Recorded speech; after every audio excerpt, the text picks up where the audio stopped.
Hey everyone, I'm meteorologist Hannah Dennis, and those storms are going to be cutting across Iowa tonight. However, not everyone is going to see something. However, tomorrow is looking better for a majority of the state, but there is going to be some more 90s in the forecast. Now, this is a very colorful map right now, but you can see that up in that northern part of the state, there is a flood watch until 7 p.m., a tornado watch for northeastern Iowa due to these storms, and there's a heat advisory in southeastern Iowa. There is a bunch going on. However, all of this does end tonight around 7 or 8 p.m. depending on where you are at in the state. Now, here is the futurecast. Looking at 5 p.m. you can already see that there are storms lined up across the state and they're going to be moving through. However, you can see they start to get a little bit more energy as they're moving across. This is looking at 7 p.m.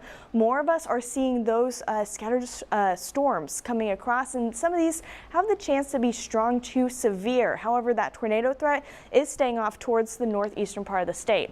Now, as we get more into tonight, you can see by 9 p.m. that there is more of us seeing those storms out towards the eastern part of the state, but then it exits along with the clouds, setting us up to have a very sunny Sunday, and then we'll have those clouds start to come back as we go into Monday night. You can see 7 p.m. Monday night, things start to change again. We are already seeing another cluster of storms start to come in, and then it really kind of explodes as it goes down through the state, but it stays off towards the eastern part of the state, and so we will see the eastern part of the state start to get those higher rain totals, just like the northern part of the state has been getting the past couple of days. However, this moves out fairly quickly, and then we go into Tuesday, and unfortunately we do have another chance for some storms. You can already see by 1 a.m. central Iowa is starting to see some storms. Now, as far as the severe weather outlook goes for tonight, you can see that a lot of us are in that level 2 risk, but not all of us are going to see those storms. You saw that they really started to pop up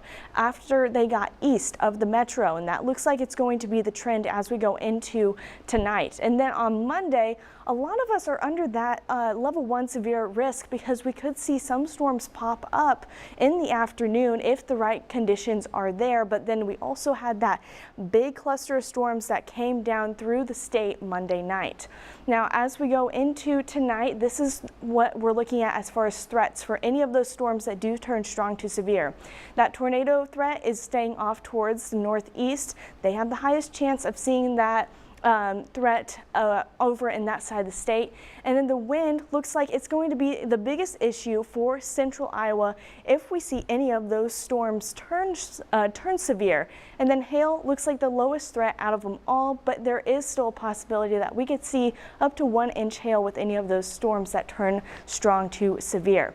Now, unfortunately, on top of all those storms, we're also going to get some heat. You can see Monday and Tuesday are going to be the hottest, 100-degree heat indexes, so it's really going to be a hot day, but thankfully we do end up cooling down back into those 80s, but that heat index still wants to stay up into the 90s. Now, tonight we'll get down to 67 degrees. We'll have those storms early, and then those clouds will start to break, and it'll turn a little bit nicer as we get into those later hours. Sunday, 89 degrees, much better day, a lot of sun. We could have some passing clouds, but for the most part, go out and enjoy the day. The last day of the weekend before we get into some serious heat, we're talking upper 90s in Monday and Tuesday. You can see that they're going to be hot, higher heat indexes, and then things cool down on Wednesday. We see those 80s again. Friday looks like it could be another stormy day, but then after that we do have just smaller rain chances kind of scattered throughout, but we have a couple of dry pockets in between the days that we have these storms.